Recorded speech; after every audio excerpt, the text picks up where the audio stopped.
地三世多杰羌佛，南无地三世多杰羌佛，南无地三世多杰羌佛，南无地三世多杰羌佛，南无地三世多杰羌佛。南无地三世多杰羌佛，南无地三世多杰羌佛，南无地三世多杰羌佛，南无地三世多杰羌佛，南无地三世多杰羌佛。南无地三世多杰羌佛，南无地三世多杰羌佛，南无释迦牟尼佛，南无释迦牟尼佛，南无释迦牟尼佛。南无释迦牟尼佛，南无释迦牟尼佛，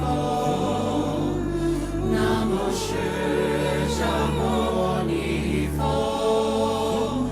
南无释迦牟尼佛，南无释迦牟尼佛。南无释迦牟尼佛，南无释迦牟尼佛，南无释迦牟尼佛，南无释迦牟尼佛，南无观世音菩萨。南无观世音菩萨，南无观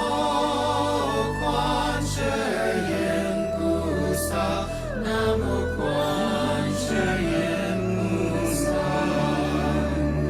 南无观世音菩萨，南无观世音菩萨，南无观世音菩萨。南无观世音菩萨，南无观世音菩萨，南无观世音菩萨，南无观世音菩萨，南无观世音菩萨。南无观世音菩萨。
Bodhisattva, when practicing deeply prajnapada, Vita, illuminated the five aggregates on that day.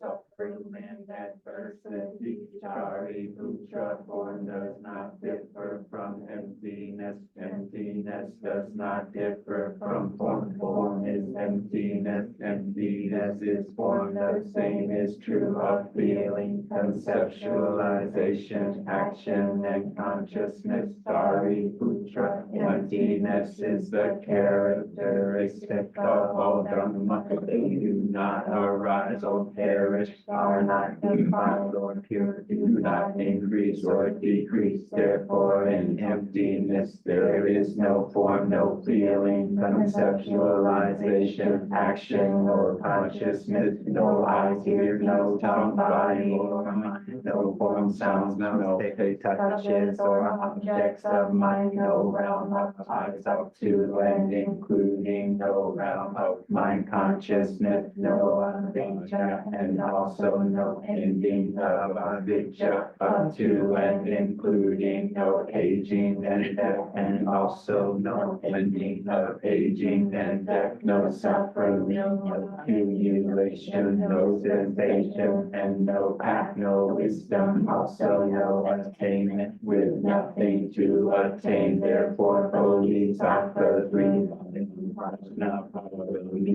and thus their minds have no hindrance. Because there is no hindrance, they have no fear having for in burden, dream thinking, they dwell in ultimate nirvana. All who themselves of 3 times through life, Paramita, and thereby attain Aditara Samyak Sambodhi. Therefore know that the Prajnaparamita is the greatest for normal mantra, the great right mantra, the supreme mantra, the unequal mantra, which can remove all suffering. And if you do not also recite the Prajnaparamita mantra, recite the mantra that says Gate, Gate, Para, Gate, Pasanate, Holy God.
Today, I thought I'd talk a bit about mantras because we're having a retreat coming up this weekend, and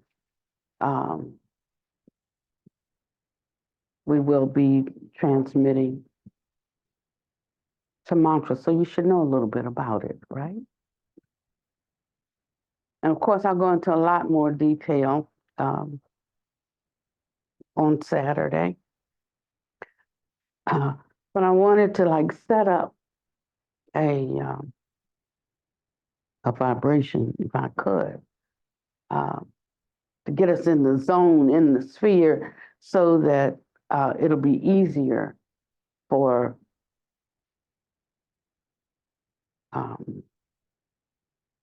us on Saturday.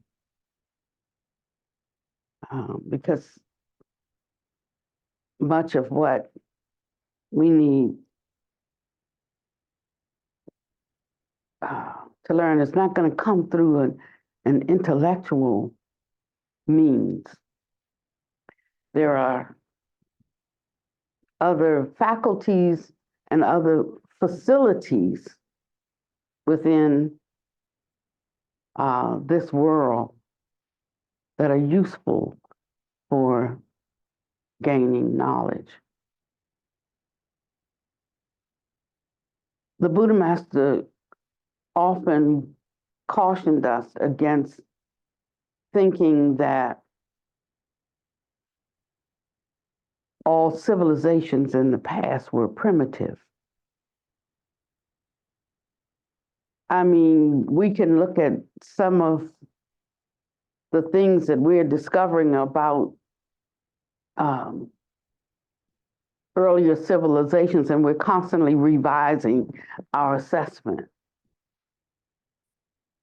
So when we think of evolution, we have to be careful, because the theory of evolution, like how science investigates this, they sort of come up with a idea, a theory, and then they have to create some kind of experiments by which they try to prove that theory to be correct, or they'll discover that it's incorrect, maybe 200 years later, because some part of it was validated in their trials and their tests. So they got a piece of it right, but not in its totality. But basically, they start with a theory, a hypothesis, and they go about trying to prove that to be true. They generally don't have one and go about proving it to be false. Otherwise, no point to even have one, but they go about trying to prove that it is true. And sometimes we learn something and we grow more. But inner science is different from that. We're not coming up with a theory and trying to prove or disprove it. There are means and mechanisms by which we encounter it, and it shows forth something to us. And that's why we can take it up. We can't just take it up and enter into the state of its reality just because we want to. That's sort of like what blind faith is like. But when we are accosted by the reality of it, then we truly enter into the state of that. So sometimes we start with you could say that there is some amount of belief that one has to have, at least enough to put it to the test, enough to try to work with it to see if any results come from it. Not just dismissing it offhand, because that's not the way we were raised. That's not what we were taught. That's not what we did. So I don't have a reference for it and just rejecting offhand. A lot of times people use that sutta when the people said, holy people coming through here all the time. And each one of them has a different, a different religion, a different spin on reality and what is real. It's like, how do we know who to believe? We're trying to find out. We don't know. And everyone comes with a different, a different story, a different method. And so that's when, the permission came to not just accept something because it's what your teacher said, it's what his teacher said, not to accept it on blind faith, not to accept it because that's just the tradition in your town or your country, not to do it just because that's what everybody else is doing. He said, and so people use that to keep up their guard and to hold fast to and reject anything that's not lining up with how they already understand and hold things. And that's their excuse that you can just go to that sutta right there. He said, don't accept it because your teacher said don't accept it because that's what everybody else believes. Don't accept it. But they never quote the other part of it. And the other part of it is, he said, you have to actually practice it to know if it has anything, if it really is real, because only in the practicing of it will you unleash the power of it. And so we forget about that part. We were I'm with a cohort, and it's our purpose is sort of to see how we can put together people from different spiritual traditions and see what comes out of that mix. And so, some people were saying to me, well, are you concerned that they might leave, like Buddhism and become Christians? Are you concerned they might? So that was some of the conversation that if some of us participated in this and each of us brought students, that we might lose some of our students. So so they said, well, are you concerned, Pannavati, that might happen? Like, no, I'm not at all. Because the Dharma can approach the nature of reality from a scientific perspective, from a religious perspective. I mean, any way you can figure to know the truth about something, the Dharma touches on it. Unless we get into sectarianism and traditionalism and we just teach what our tradition says and reject everything else. So I'm really excited about it. And I've been preparing because it takes time to prepare for things like that. So I've been, watching all of these YouTube videos by scientists who are, sharing. We didn't learn that kind of science when I was in school. But the new discoveries, not just in areas like psychotherapy and so forth, but I mean in actual science, and as they're moving away from even physics is now on the ropes. And when I was coming along, physics was just sort of coming into vogue. They thought he's a physicist. Don't pay any attention to him, like they're so, because everything was more with a Euclidean, I guess you call it Euclidean science, and now they're talking all that strange stuff about, waves and particles and multiple universes and things like that. And so they would just laugh it off. But now science has gone even beyond that. And so I've been learning science these past few months because some are going to come in and they've not had any kind of introduction through any type of I want to be careful about words, but I was going to say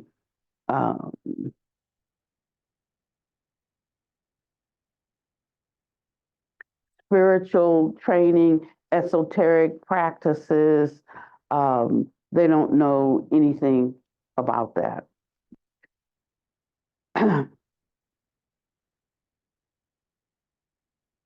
So language cannot be used to explain clearly the secret, the mystery of the universe. We can go so far with it, and we can do some things on the physical side, but it doesn't begin to explain everything. So what can be explained on the physical side, we call that worldly wisdom. We also call it scattered. And don't misunderstand these terms. They are not a put down in and of themselves. We're just simply saying that there is something beyond the starting with the physical, trying to explain the nature of the universe. There's something different between starting with the physical and starting with emptiness. And so they taught us certain things like about there was nothing, and there was the Big Bang, and that the Big Bang, started at a pinpoint. And if you go back 10,000 years into Egypt, they have all of these kinds of teachings written in the caves, in the hieroglyphics, and they are now talking about what our modern scientists are talking about today. And they are talking about everything came from no-thingness or emptiness. Some time ago, I was talking about the black holes and how most of the universe, is comprised of dark matter. And they're trying to define what dark matter is. It's dark matter. We don't know what it is, and now there's this idea that this dark matter is emptiness. So now the words are beginning to converge in a certain kind of way. And scientists are very much interested in hearing because they have finally created technology that detects something that the mystics of old, not just in Buddhism, but all over the planet, in all these different countries of the world, had systems and had discoveries that they called their inner science or their esoteric practice or whatever that they are now beginning to discover and can see with instruments that we have made that is something more like that than in the direction that we were going. And so it's a very curious time to be living in and a very wonderful time to be living in. But Buddha Master says you have to learn a lot of things to be useful in this time in order to reach people and to help them. So he says that we should learn about the different religions. He said we should learn more about the science. We should learn about the practices of different cultures because this will broaden our ability to speak to every man in his own language, to speak to them through in ways that they can understand. And so I want to talk a little bit about mantras today so that we can have a little better understanding of what they are.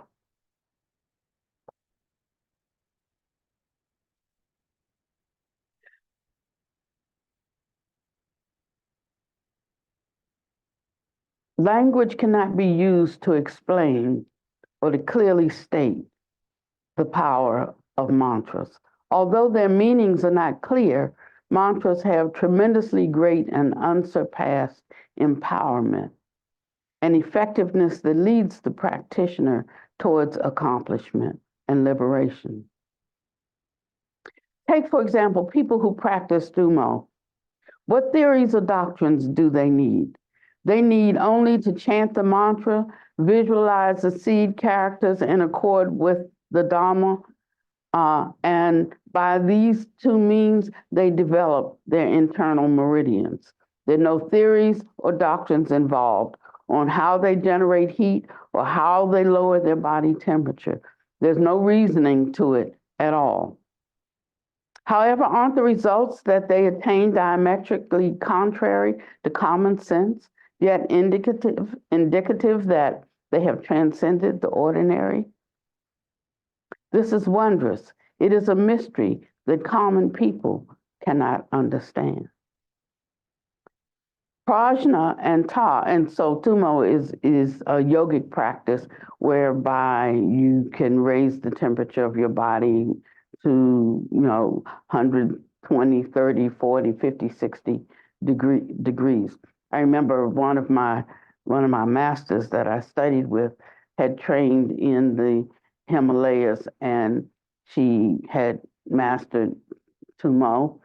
And when I met her, that was the first thing I wanted to learn from her. I didn't want to learn any Dharma. I didn't want to, I just want, why? I said, because I want to be able to sit on a block of ice in dripping wet clothes and dry it with my powers. She said, oh, that's not a reason. She said, we had to do it because we lived there and we would freeze in one, overnight if we didn't learn how to do this. So actually, it was practical for us. You call it a high and holy practice, but it was just practicality for us. They had a practice, they had 1 cup of water, and they'd have to do everything, cook with that water. They had to wash with the water. They had to have water to drink, and they could only they trained with 1 cup of water. So when he talks about, and if they didn't develop, if they did not develop these powers, they died. It's like the monks that the Buddha Master talked about, where they had the cudgel and they would beat you, sign a paper coming into the monastery that that they could basically kill you. You had to be so committed, no half-hearted, half-stepping, no flagellating oneself and looking back and I'm unworthy. If you don't think you're worthy, don't step in here. Because when you come in here, there's not going to be any room for error. And so you have to have a certain karma for that. So sometimes people are where they shouldn't be simply because their resolve is not at a certain level yet. And 2 things can happen. Either they will develop the resolve by who they are surrounded by, or they will lower the resolve of the group. So sometimes when you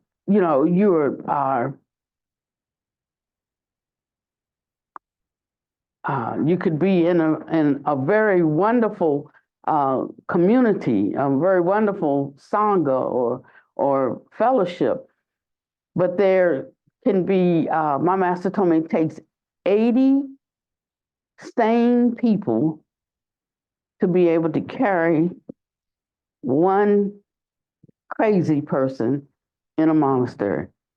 And she had said to me, Pannavati, you just take everybody, you take anybody to come. She said, but our ratio is 80 to 1. Of course, I didn't pay any attention to her, and I had lots of troubles.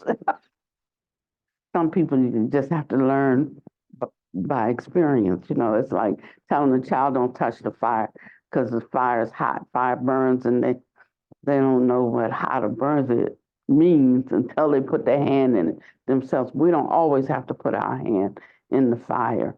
We can learn from other people's experiences. And so part of the carefulness, the caution that needs to take place in a sangha is to make sure that we don't leave anybody too far behind, and then start to sustain and support that energy, because it will cause us all to lose ground. And that's where speaking truthfully comes in, and why it is compassionate to speak the truth. First of all, to give the person who is suffering so deeply encouragement to step out of it. And second is to preserve, the effort of the sangha that it doesn't fall back. Mhm.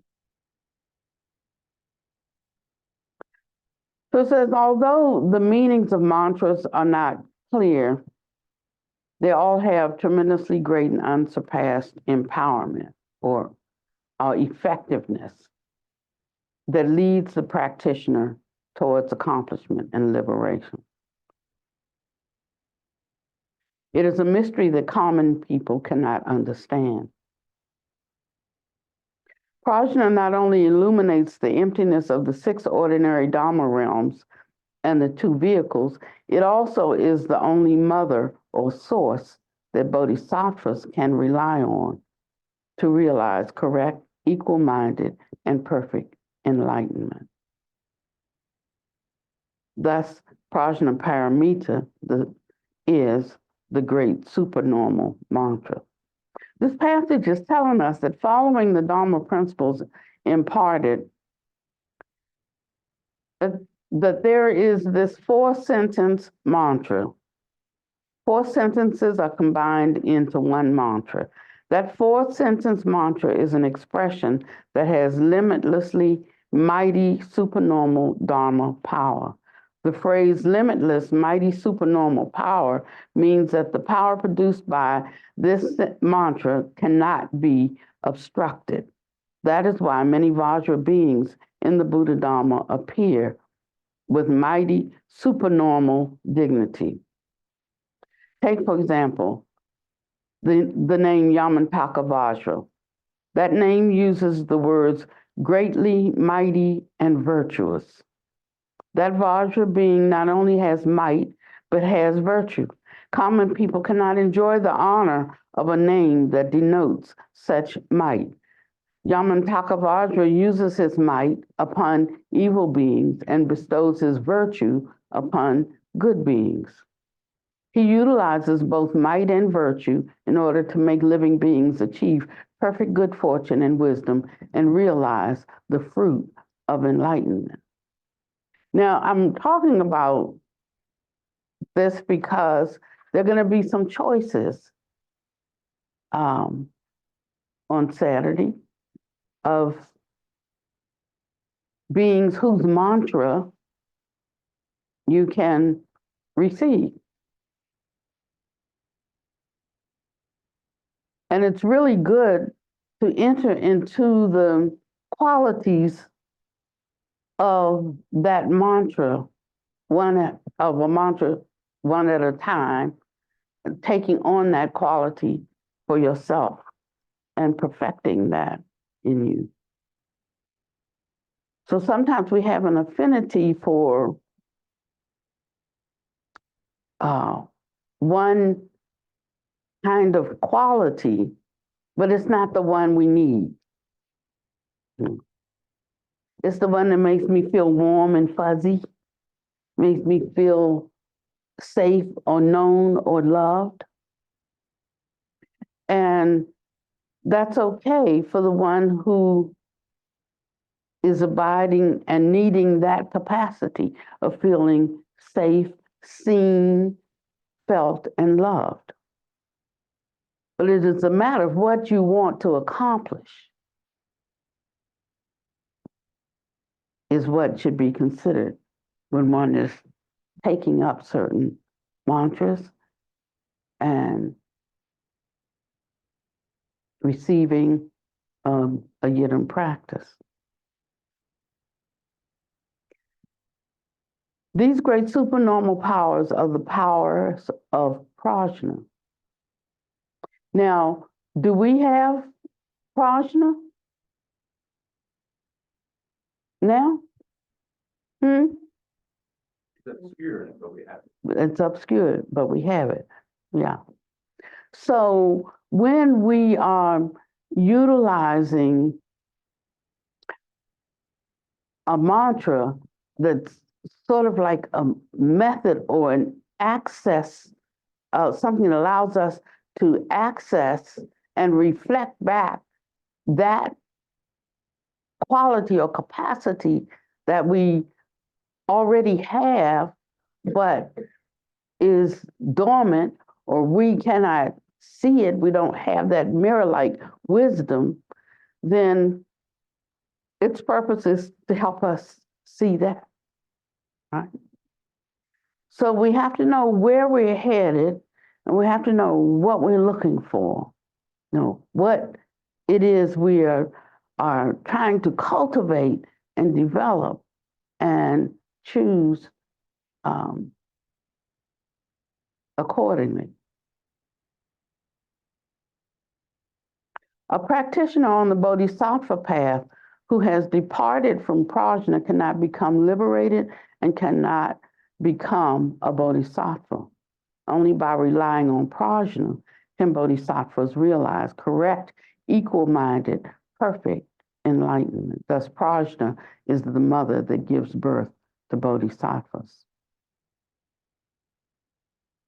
Avalokiteshvara Bodhisattva has such loving compassion that she repeatedly informed us that not only should living beings rely on prajna to realize arhatship and break away from the sufferings of samsara, but even after, even all Buddhas and Bodhisattvas must still rely on prajna to bring forth their Buddha and Bodhisattva competency. Therefore, prajna paramita is the great supernormal power.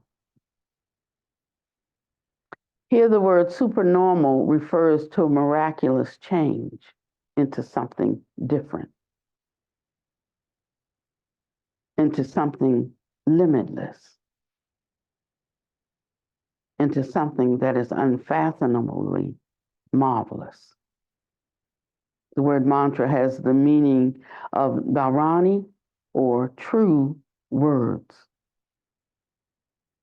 A mantra completely holds all kinds of real and tremendously mighty supernormal powers, more than normal. That's supernormal, more than normal, more than ordinary. Mantras completely hold all kinds of real, not only hold all kinds of real supernatural powers, but I already explained the concept of miraculously changing into something different when I expounded the 10 illusory things produced from conditions. You don't know what that is because I don't think I read that to you yet. No worldly language can be used as expressions to praise the power and the states of Buddha Dhamma. Each worldly word can express a particular meaning, such as good, fine, right, pretty, beautiful, or handsome. However, none of them is as beautiful as the word marvelous. Therefore, the phrase unfathomably marvelous is used to express the highest praise, to praise prajna as being of the highest and the utmost marvelousness. This is called unfathomably marvelous. Mantras are dharanis. They completely hold all the essence of the three spheres. They are true words, not false. Thus, mantras are also called true words. They completely hold all kinds of real and tremendously mighty power. That is, they can command and lead all kinds they can command and lead in all kinds of power. All I can tell people is that they are unfathomably marvelous. Because they are true words, they transcend reasoning or science of the mundane world. They don't belong to the mundane world of reasoning or deduction. They hold limitless, invisible, intangible powers. Thus, they are called dharanis. Or dharani means that which completely holds. Mantras were created in response to certain opportunities when Buddhas and Bodhisattvas were in samadhi and the wisdom of prajna. They're words or sentences that, when recited by Buddhas and Bodhisattvas, generate mind power. This is telling us how mantras are created. They are in response to all opportunities and causal conditions. What is called in response to all opportunities and causal conditions? That refers to the creation of a certain thing. At the moment of its creation, there is the opportunity of causes coming together. This is called opportunity. Then the causal conditions come together that correspond with the opportunity. At this time, the opportunity and causal conditions are both there. Mantras are created in response to the needs of living beings right when those needs arise, and in response to the need to use them to subdue whatever is arising in life that is destructive, that is harmful. And at this time, when there's both opportunity and the response, mantras are created.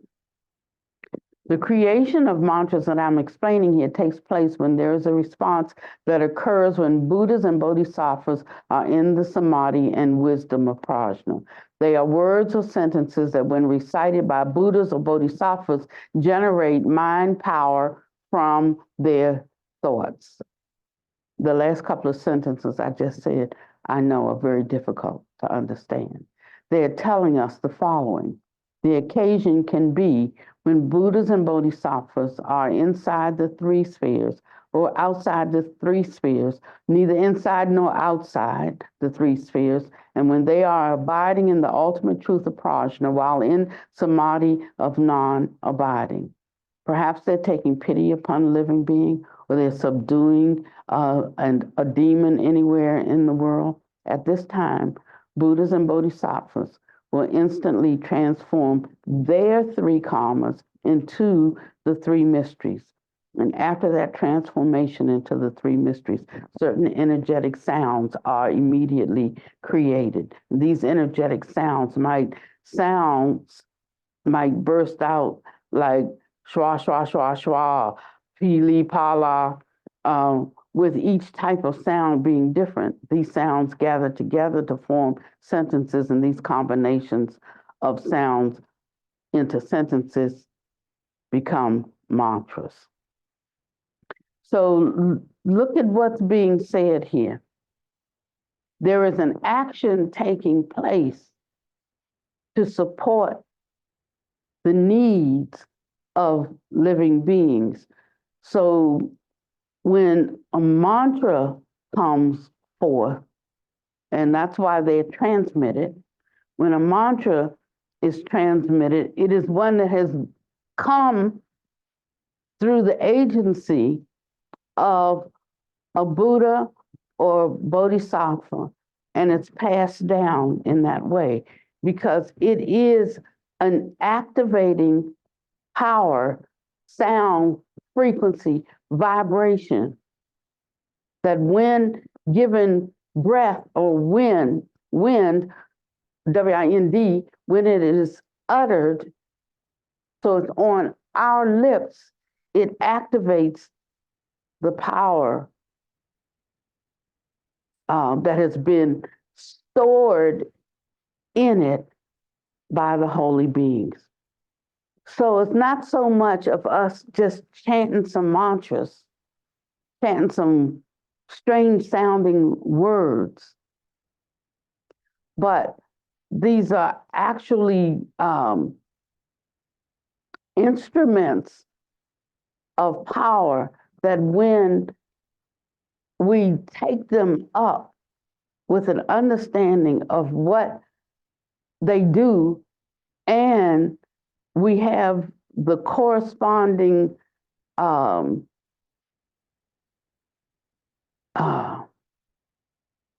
virtue to handle them, to unlock them, to make them activate.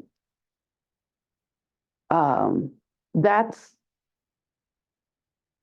what the purpose of a mantra is. So you have to qualify to be able to activate it. Otherwise, you can get it, but it won't do anything because you don't have the, you're not qualified to operate it, to use it. And so it won't open for you. It won't unlock for you. But when you do, because of your practice, because of your cultivation, then the mantra's power unlocks. It's like having these stories don't come out of nowhere when you talk about the genie in the bottle and, you know, or even what is the wicked witch that would say, mirror, mirror on the wall, who's the fairest of them all? No, these stories don't come out of nowhere. They come from somewhere. But if people weren't developed and cultivated in the esoteric arts, they thought it was magic or wasn't real, or it could be real, and they were scared of people who could use any of it. But because we have these kinds of notions, that's why we are so powerless in the world. We're powerless to address, the vicissitudes of life. We're powerless to speak into them and cause the outer appearance to change in line with how we hold what is true. When we were reciting this Prajna Paramita, I know everybody was just saying the words. I know it didn't mean anything to 80% or 90% of us here, but it was talking about, we talk about there's form and there's feeling, there's, conceptualization, and there's all of that. But they talk about in the emptiness, there's no form, no feeling, no eyes, no ears, no nose, no realms of mind consciousness. We talk about avidya being ignorance. There's no avidya. There's no suffering. There's no death, old age, sickness, and death, no accumulation, no cessation, no path, no wisdom, and also no attainment. So when we start in our Buddhist walk, we talk about all these things, the Four Noble Truths, the Eightfold Path. We talk about all of these things that are here so that one has a place to start from utter ignorance to prajna. But every step you take, you actually start to neutralize the previous thing that you just learned. So you have to learn something, and then you have to forget what you learned. But in forgetting what you learned, once you understand it and you drop it off, then there is a knowing that one has, and they know without knowing. And so this is what gets confusing to us, because we think that everything that we learn, we have to hold it like we're a repository of everything we learn. But the sages teach us to pick up something, to investigate it, to know it all together, and then forget about it. We can't forget about it because that's how we stake our claim on being important, being special, being smart, being intelligent, being, by how many things we hold and grasp and that we come to identify with. So it's very hard for us to lay down the notion of needing to show ourselves mighty through our attainments, whether it's intellectual attainments, whether it's having things, or whether it's fame, or whether it's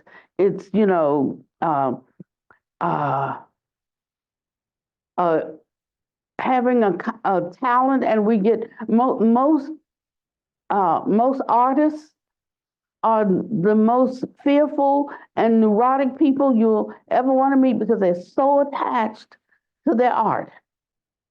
They can't just do something and it's done. They're so attached to it. This is what makes them special, what makes them something. And so it ends up being our downfall. So the sages say you pick up something once you understand it, Now it can be useful to you, and that's it. So you just sit that down. You don't carry, we just have these Santa Claus bags of stuff from the time we were a child starting to learn anything, filling our bag and calling that bag me. So the first thing we have to do when we start practicing is, and that's what causes our frustration in practice, and that's what causes our confusion in practice, because whenever a new concept is introduced, there's an old concept standing in the way. And we say, well, yeah, but I already learned this. So this seems diametrically opposed to this, so that can't be right. And that's because we're holding on to what we've already learned. And it becomes hard to learn anything else. That's why the Buddha said, I'm only going to give you this much, what's in my hand. I know all of this. That's just it's going to confuse you because of your grasping and clinging and wanting to be, to know everything. And so he says we lose that simple capacity to take up something, to taste its value because of what we already know.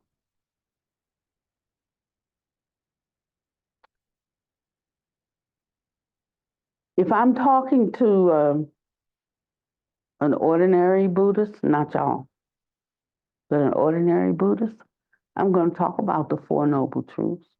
I'm going to talk about the truth of suffering.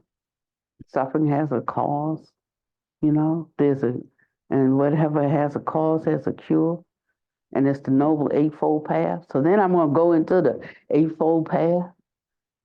And these are provisional truths. They are partial truths along the way, but they're not the full truth.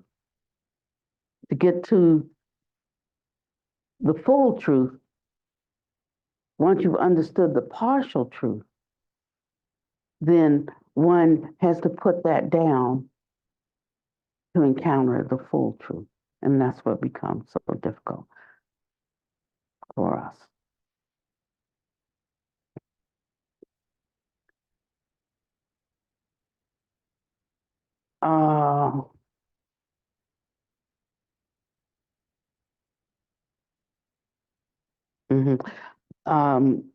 Mantras are in response to opportunity and causal condition. They're in response. And who produces that response? I want to make sure you didn't miss it.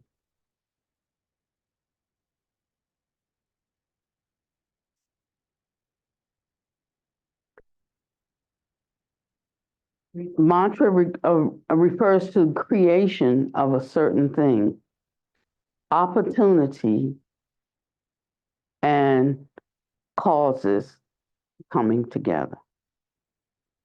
So there is something occurring, and this mantra comes to bring that to fruition, break the yoke of that thing, cause something to manifest that is good. And all the time, what is good doesn't necessarily look good. Some things that are bad for us look good, and some things that are good for us we think is bad because it makes us uncomfortable. It's not what we want to do, or it's not what we want it to happen, or whatever. So we judge it from our momentary place of craving and grasping. So I'm not speaking in that way. I'm speaking about having the power to crush that which is opposing goodness, and to and to set straight the road towards goodness. There is a power inherent, but whose power is it? Okay, that's what I wanted to make sure you get. So when we think we the great master chanters, or that we're doing so much, and like, why should I even bother to chant? You know, like we're producing something. That's the first thing that we need to understand, that it is setting in the mind seal and the heart seal of a particular Buddhas and Bodhisattvas, and since they all are of one mind, then that's bringing to bear the power of all of the Buddhas and Bodhisattvas. You know, but we use a symbolism that factors or around certain qualities or certain attributes. You know, that's why there's so many of them, because that's how you will awaken that quality or that attribute in your own mind, because your mind is the same as the mind of, right, it's just that it's obscured. Yeah, good. Okay, you with me. So the creation of the mantra takes place when there is a response that occurs when Buddhas and Bodhisattvas are in the samadhi and wisdom of prajna. They're words or sentences that, when recited by Buddhas and Bodhisattvas, generate mind power from their thoughts. The last couple of sentences I just said are very difficult to understand.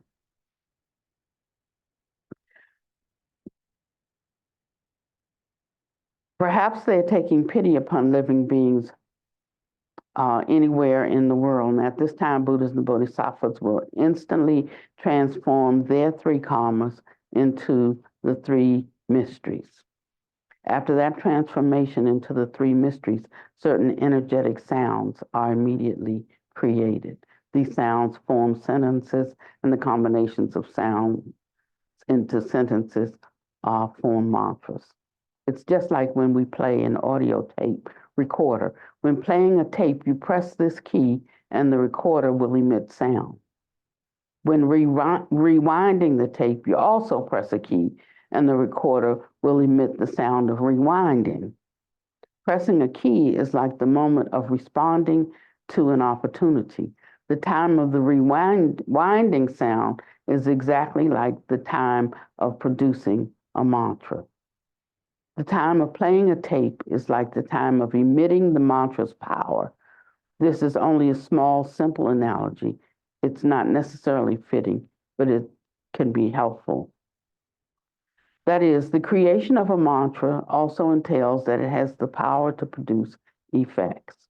For example, when Shakyamuni Buddha was about to enter parinibbana, he created a mantra.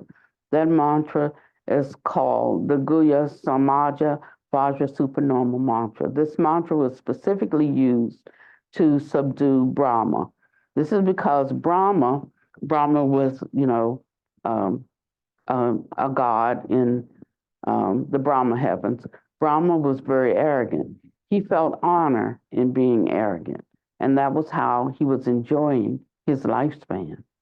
He had not realized the emptiness of the five aggregates. Therefore, he was not able to end the cycle of birth and death. However, the meritorious service and virtuous characteristics of Brahma were incomparably great. Therefore, in Brahma's mind, he looked down on Shakyamuni Buddha. When the Buddha was about to enter parinibbana, the 8 kinds of Dharma-protecting beings gathered. Buddhas and Bodhisattvas formed an oceanic assembly. However, at the same time, all kinds of demons, ghosts, evil spirits also appeared. Various kinds of auspicious light shined forth, filling the entire Dharma realm. However, the only one not present was Brahma. He did not want to come to see the Buddha in these last hours.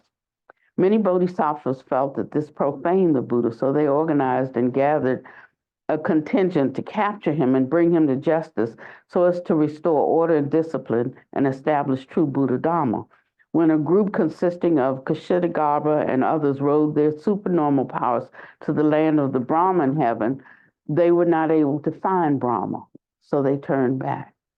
The great bodhisattvas were indignant, and each one used their cultivated powers to go and try to capture him. They were unable to capture him, and they reported this matter to Shakyamuni Buddha. They asked him to take action to fulfill two goals. One goal was to subdue the arrogant mind of Brahma, making him once again feel humble so that he could be taken in, guided, and saved. That's why they call Shakyamuni Buddha the teacher of gods and men.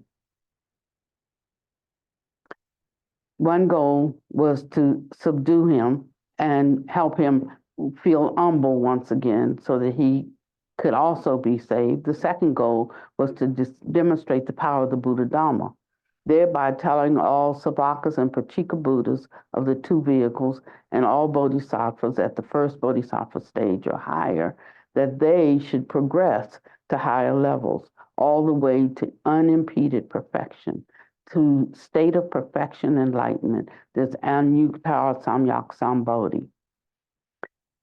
He shook his body, and a beam of light, of divine light, shot out of the crown of his head and transformed into the image of a Vajra deity, holding various Vajra weapons, emitting blue tantric flames. That Vajra deity instantly traveled to and arrived at the Brahman heaven. And it turned out that Brahma was sitting there in a proud manner.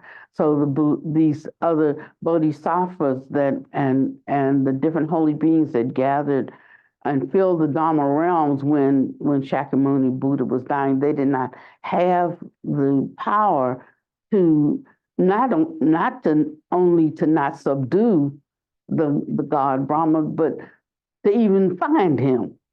They couldn't even find him. And so Shakyamuni did it. So when it turned out that Brahma was sitting there on his throne in a proud manner, laughing heartily, and suddenly his strong light withdrew and he could no longer emit light. He was so frightened and turned pale and fell from his seat to the ground. And then in the twinkling of an eye, the Vajra beings were able to grab him. And the world-honored one gave him a discourse on the marvelous meaning of the infinitely profound Buddha Dharma. He told him that all conditioned merit is impermanent and is therefore not the great enlightenment of the unconditioned, and that he too, even as a god, was subject to arising and ceasing and changing, just a different characteristic of being. And although we may live 100 years, they may live 100,000 years, their time is still going to come to an end. And he said, as Brahma was listening to the Buddha, he suddenly felt ashamed, knowing that he had generated self-attachment to being a god. He awakened to the truth that the Buddha imparted, and he was grateful. And Brahma achieved great enlightenment. So at this point, I want to talk about the origin of the mantra. When the Buddha shook his body, a type of sound was heard. The perfect sound of the three kamas coalescing into prajna, and the sound of roaring thunder that shook the Dharma realm, all merged to become the meaning of the seed mantra. The seed mantra then transformed into a sound mantra. And after the bodhisattvas heard that sound, they transcribed it. And after such transcription, as soon as cultivators began to chant that mantra, Brahma would become extremely frightened. That mantra was useful against Brahma before he realized enlightenment. After Brahma realized the way of enlightenment, that mantra no longer had an impact on him. That's because he had become a bodhisattva.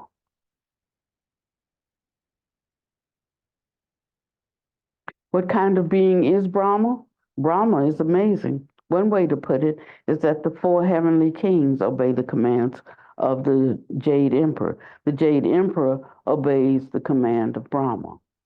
So this is no ordinary status. However, Brahma has no way to prevail against the mighty supernormal power of Buddha Dhamma when it is encapsulated in a mantra. So it tells us that this is a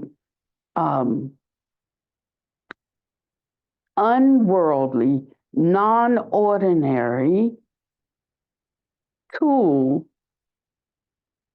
that we can use to break the yokes of bondage in our lives and in the lives of others. It is a vibration that's on the frequency.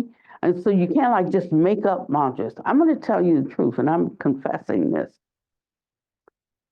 So I reached the state through my devotion, my single focusedness, my respect for and great love for many of the beings in the Christian heavenly plane, because I had the karma to at least encounter them. And they gave me something. We didn't call it mantras, and we did call it Holy Spirit because we didn't know what spirit, this was a good one, the Holy, so we just, all of it just roll into one, bam, the Holy Spirit. And so we called it the Holy Spirit, but they gave us utterances, but I didn't have a reference for what it was when I received them. All I had was the purity of the state for them to be given. And they would rise up with a Vajra strength, and they would break down obstacles in my life. And those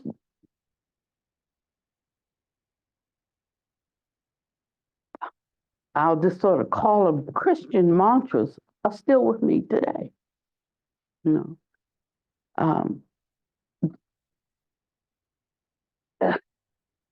Because they awakened in me. So reaching a certain state, that power, my power and their power merged because I recognized that their power is resident in me. So it's not like really giving me something. It's like a tuning fork, if you can receive it. If you can receive it.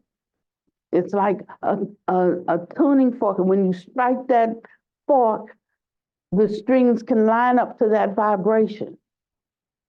So this is a wonderful, it's not a gift because you don't just get it to get it. When you meet the conditions, when you have the qualities to receive it, then you receive it. There can be 100 people in the room, 100 people get the mantra, but only 5 people can utilize it because they are walking in a kind of state that allows it to activate. Am I making sense? I'm trying to talk like all across the board here and try to not talk Buddhism talk. Okay, so I can use it. This is the great understanding we can have if we want to see, we want to bring into this world the power of the mantras that we receive. This is how we have to understand and think about them. So 2 things are required. What do you think they are? You have to be in a state to use them, right? And what's the other? Okay, so let me say 3 then. Virtuous conduct. Well, yeah, because that's what gets you into the state to receive them. Okay, so I'm still back down to 2.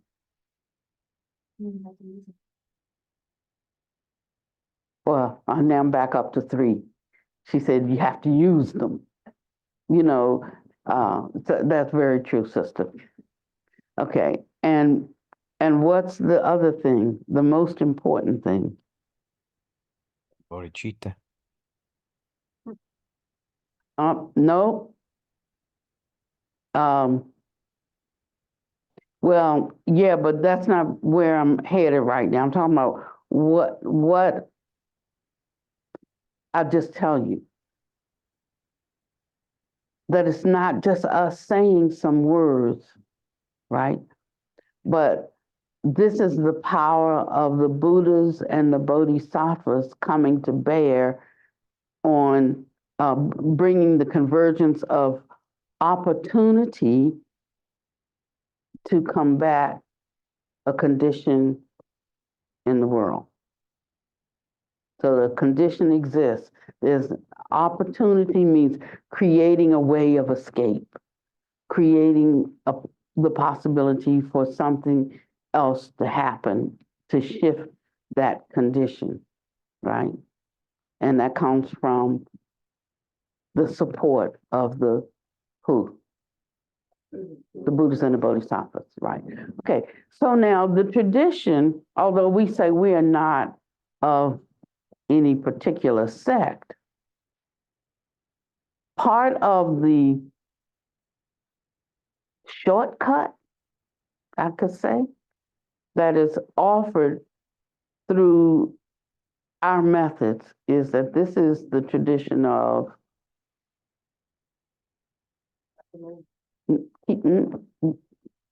well, all these different methods, you know, are Shakyamunis, but what particular method are we utilizing for the quick path? Practices and blessings. The tradition of practices and blessings. Okay. So when we are doing a Dharma, for instance, when we're learning a Dharma, our Dharma is not that we're reading, although we do read, you know, but whatever we read, this is still theory because it's just on paper, right? This is still theory. So, but it's not just hearing theories and saying that we're doing Dharma. We do Dharma. So if we think that there are these foe destroyers, these beings who are able to overcome our unwholesome behaviors in this life, if we think that we can overcome it in this life, then, and we put forth the effort to overcome it, part of that is laying down what we consider is not the truth, which is that we don't have the capacity. We are acknowledging that we have the capacity. And when we sit in our meditations, we are visualizing and imagining ourselves from that space of liberation that encourages us and moves us towards breaking through the erroneous behaviors and the erroneous thoughts and ideas that we have, that we are not Tathagatas at as our essential nature. Who's not with me?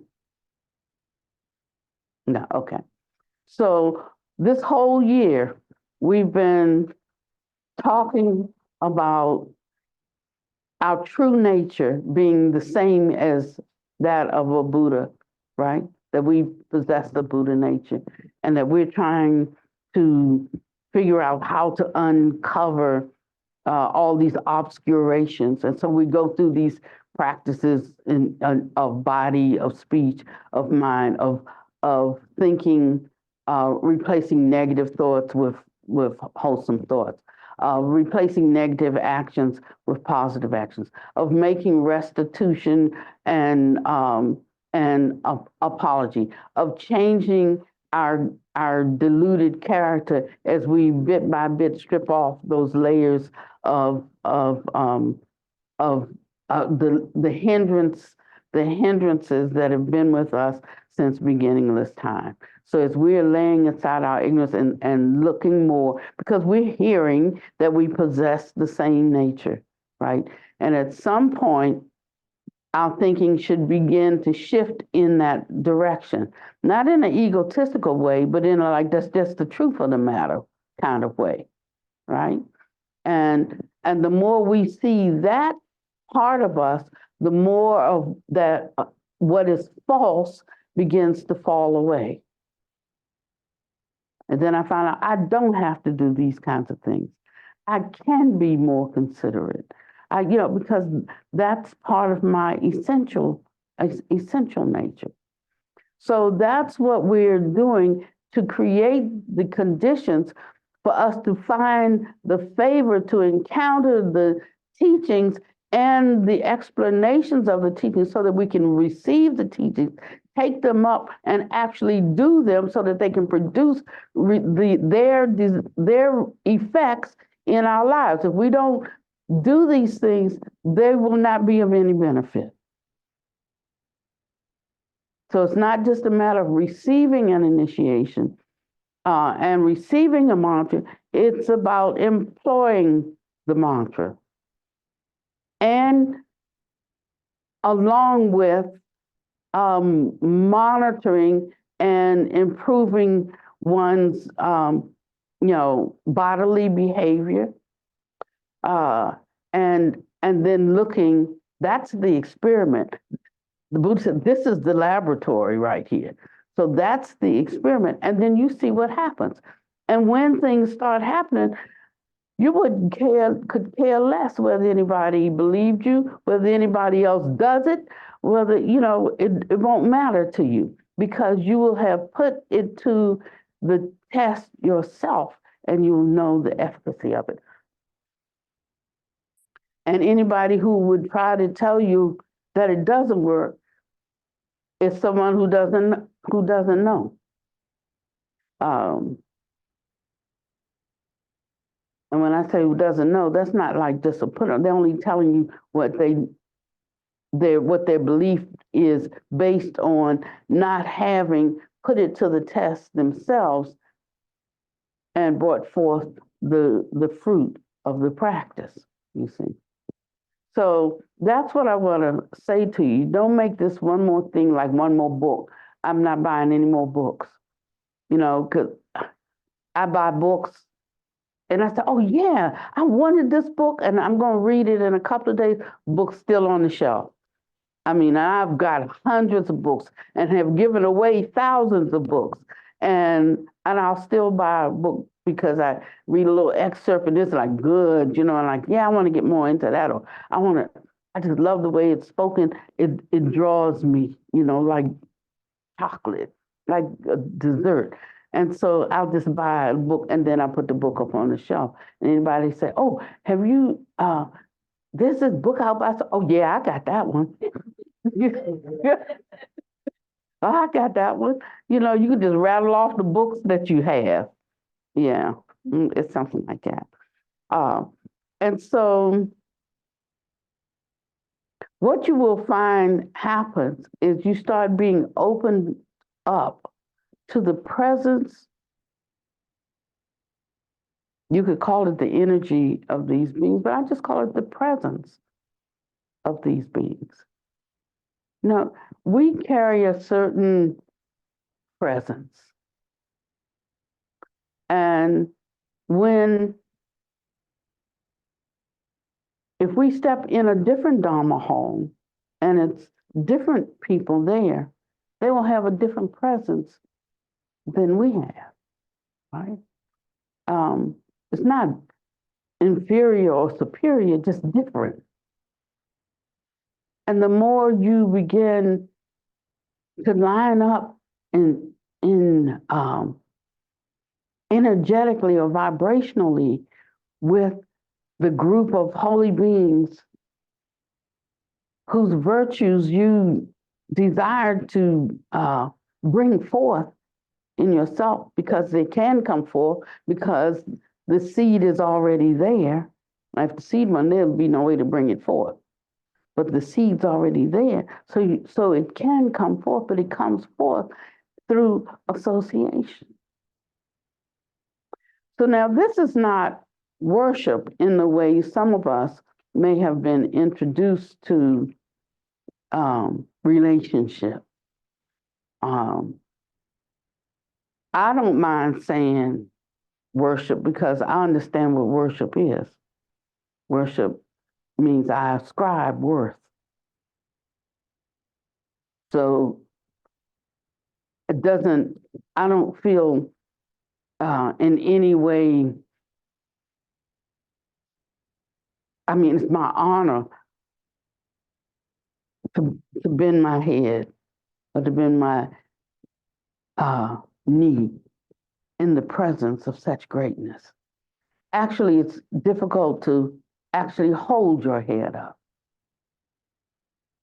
because the quality of being is so great. And sometimes when we get into the right spaces and we're on one accord in here, you can feel their presence. Some see the beings, some feel the presence.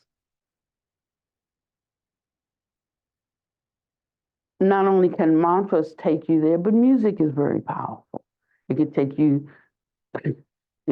either way, depending on what music you like, what the frequencies are in the music. The same thing goes for sense, SCENTS.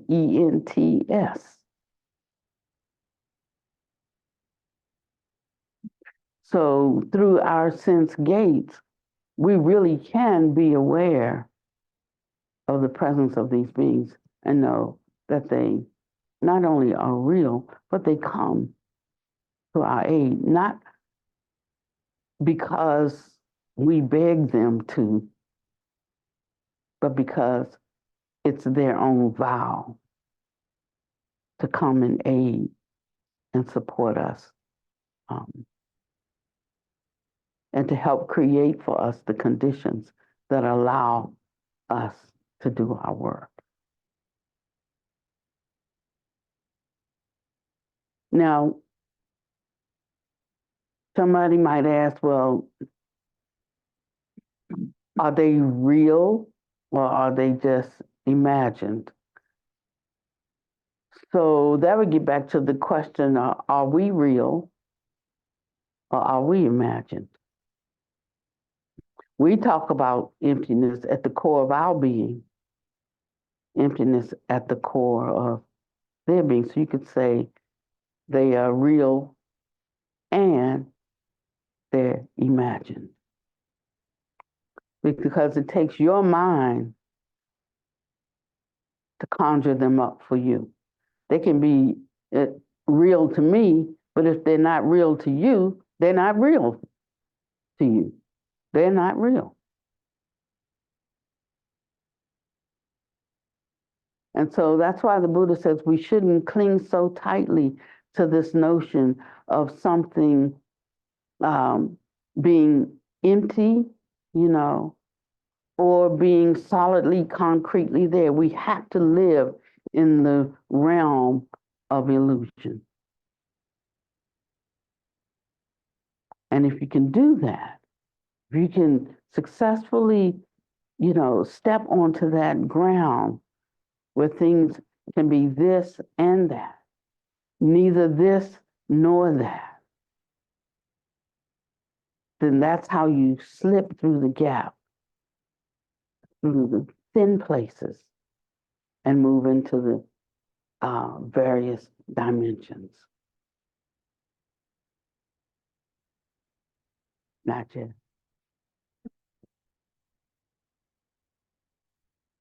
One day. Would it work if you're being single? Yeah. I'm sorry, what? She asked, could it work if it was being witnessed? Yeah. I remember the story about Buddha Master giving a Dharma talk on the 16th floor of the building, and everybody's looking for him because he's never late.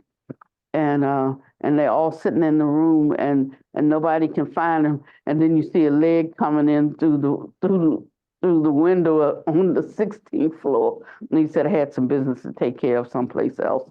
And let's get started. And then he just sits down and gives his Dharma talk. And then, so nobody wanted to hear the Dharma talk. They wanted to talk about, and he was like, why would you all be so, like moved and mesmerized by that? That's what I've been talking about this whole time, And then you get anything, I just slap you 5 times, because it's like we hear these things and we say we believe, but we don't believe them. We don't believe them. Anything. And so we limit what can happen in us. So you got to really examine how much of this Dharma you are taking in.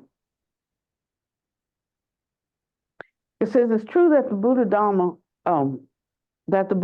is the highest science, but the Buddha Dharma contains even more profound applications than science. Such applications involve the mighty power of the Dharma protectors, the Dharma protecting deities, the Buddhas, the power generated by the samadhi of your own mind when your mind merges with the universe, and the power of the 3 mysteries. Thus, you cannot completely deny the existence of Buddhas, Bodhisattvas, Dharma protecting deities, and Dharma protectors just because you've heard the explication of prajna. That would be falling into the view of nihilism, emptiness, nothingness, being unobstructed by either emptiness or existence. Only that is Buddha Dharma, being unobstructed by neither emptiness nor existence. Only that is Buddha Dharma. Actually, there are numerous invisible things and forces in space that cannot be thoroughly understood through human effort. Things that have been discovered through human effort and research are like a drop of water in the ocean. They are extremely limited. However, based merely upon things that have been discovered through human effort and research, it's actually already clear that the powers that exist in space are inexhaustible. Just as the Buddha said, the essence of emptiness is form. It is empty, yet not empty. For invisible things still exist in emptiness. Take, for example, radio signals, how they transmit it. Of course, there are things that interconnect the signals. Furthermore, it is an ever-changing process. So mantras are likewise incomprehensible. They're not something with a certain form that emerges and can be seen with the naked eye. Rather, chanting mantras can have the effect of producing boundless power stemming from invisible things. I am a humble one. Nevertheless, the Dharma that I am imparting is not humble. Its sentences have the effect of a dharani or mantra. What, after all, is behind that? After you've listened to and understood these discourses, I will ask you, do you need me to tell you why the sentences of the Dharma that I impart cannot be changed or moved? Do you need me to tell you what is behind that? And you'll say, there's no need. I already clearly understand. The sentences cannot be altered. Speaking of the sentences of a mantra, they originate from two types of situations: from the foundation that arises out of causes and conditions, or the calling the names of lords, of ghosts, and of gods. Therefore, when a mantra is recited with one's three karmas in correspondence or speech and action in alignment, it can evoke a response from the three continents of the universe. It can move the mind seal of the Buddhas and the Bodhisattvas. Thus, one can immediately receive empowerment and generate boundless, mighty light. The effects are inconceivable.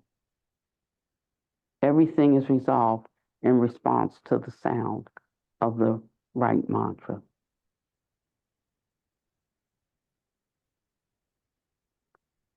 And then he tells a couple of stories that I'm not going to read today.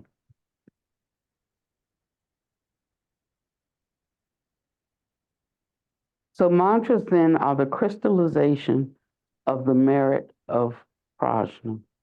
It is not the case that we can use our mind consciousness as an ordinary person to compose words or sentences and thereby form a mantra. However, a mantra can only be recited when one's three karmas are in correspondence. Then it will evoke a response from the three continents of the universe. It will move the mind seal of the Buddha and the Bodhisattvas, and one can immediately receive the empowerment. And it will begin to generate boundless light and power, and one will experience inconceivable effects.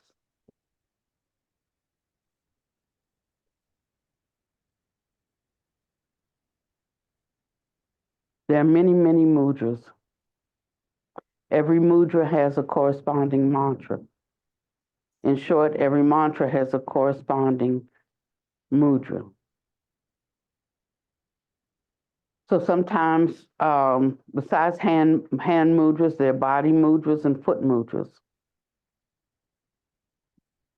So in learning Buddha Dharma, it's not necessarily the case that that's the only form of meditation in accord with Buddha Dharma is sitting there with both of your legs crossed, with your chest sticking out in a perfectly upright pose with your eyes closed as you nurture energy and breathe slowly. It says, give the example of breathing slowly.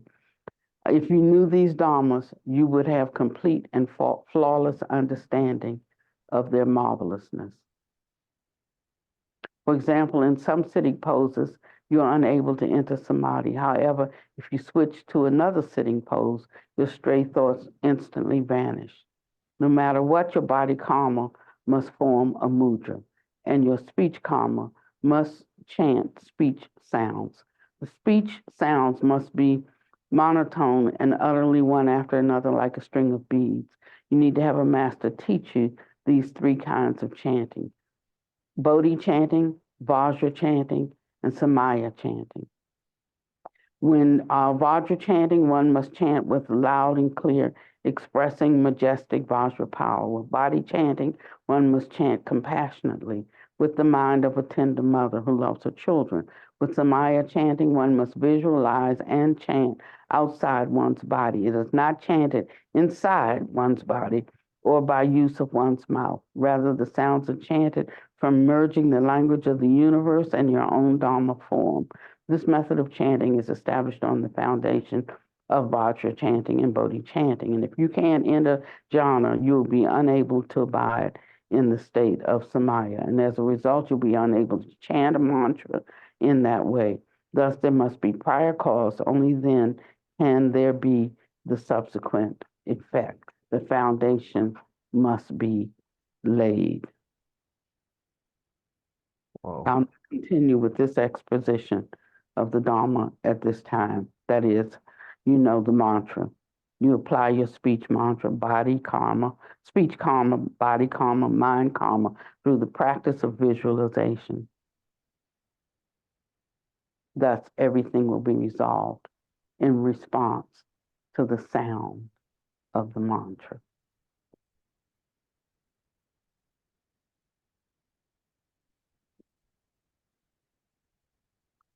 Now, this is the first time I'm reading about this, about the mantra. So we heard many things that we may not understand, don't have a reference for. He says, that's all right.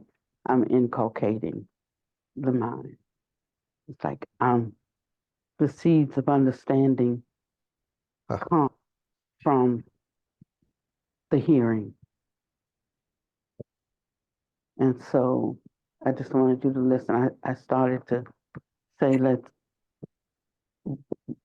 read along with me, but better to just hear, just listen. And you'll hear it again in a few weeks, again and again. But every time you hear it, you will understand it more. And on the basis of that understanding, your faith will grow in your mantrayana. Your faith will grow in it, not because it's blind faith, but it will have that presence, that uptake, become aware, and you'll begin to enter into it experientially. So you may just be going through the motions when you first start, but that's okay. Go through the motions. That's how you learned how to do everything else. You just did it again and again and again and again until it became second nature to you. Don't take on more than what you're willing to do. Some of us want all the mantras that our lineage offers, but we're not going to do even one of them. We just don't want to be denied anything. We just want to say we got it, But these are not for the getting; they're for utilization. And then when you're introduced to to a yidam practice, and you're sitting there visualizing a yidam and imagining that you are that yidam, how would I think and feel if I was Kuan Yin, the Bodhisattva of compassion? What thoughts would be in my mind? What qualities would be present? And then as you think of those qualities, yes, I have those qualities. They're already there. I'm not trying to create them. They're there. I'm just trying to bring them forward. Or who has the Manjusri Yidam practice, bringing forth the wisdom. Or I have Sava Nivarana Vishkabam, who bestows fearlessness. Fearlessness and power because of work that I want to do. It takes that. In my own feeble self, ordinary self, I don't have the capacity. So that's what I want. That's what I ask for. And that's the yidam practice that I do. And, I've been very, very sick because, and I just happened to read the section that explains that manifestation, that quality manifestation, Sava Nivarana Vishkabam, and I missed the part about where, maybe you can help me, sister. There's a sentence in there that talks about he not only bestows fearlessness, and but it talks about making the body qualified and able to carry, the essences that you need to do your work. And I read that maybe 3 months ago, something like that. And I can tell you I'm different than I was 3 months ago in physicality, in physical body, But when I read it, it let me know it's like having $1,000 in the bank and you don't know it, you won't spend it. You don't think you have any, and you get a statement that says, no, you got $1,000 in the bank. And so when I read that, and I'm doing this, practice, and I'm reciting my mantras, but now I realize this is also for restoring my body. And immediately the body is taking it up, and it's coming forth in my life. So y'all might be stuck with me for 99 years. Don't worry, I got other work I gotta do though. Yeah, and so I'm rousing myself to do that. Okay, so I think that's where we'll stop today. But just knowing how comforting it is to know that I don't have to try to stretch to master something else. All I got to do is learn or continue to read with an earnest attention to these mantras, and that they are actually tools in my hand. It's just like I'm trying to work on things like the thing is a screw, and I'm trying to get that screw out of that piece of wood. I can't do it with my hands.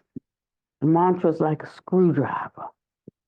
Just and zip, zip, zip, it's out. It's like that. Now that's not magic at all. It falls in line with the laws of cause and effect. It falls in line with the laws of vibration. Falls in line. It's actually scientific.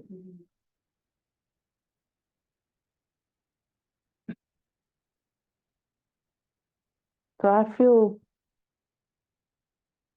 good. I would tell you I never knew anything about science and math, and I'm actually studying that kind of stuff right now. I can't talk it yet, but it makes sense to me, even though I can't talk it. It makes sense. Where before, it just didn't make any sense. And so we will expand in our understanding, but anytime you expand, I'm going to just say this and then we close. This is going to take me 2 minutes. If you drop a pebble in the water, it forms these circles, right? They go out in every direction. But we have this linear notion that we go out in sort of like one, we go out in straight line. But what if we didn't think that's the way things went? What if we didn't think that we learned this and we learned this and we learned it? What if we thought that when I learned this, there's a ripple effect and it goes out just in circular ripples. And when I learn one thing, I learn 50 things. That's like multiplication instead of addition. It's a higher kind of math. That's all. So I've stopped thinking about that plodding way that we learn one thing and stack it on top of another and stack it on top of another. I'm going to the higher math. Drop the pedal, it expands in every direction. It ripples out in every direction.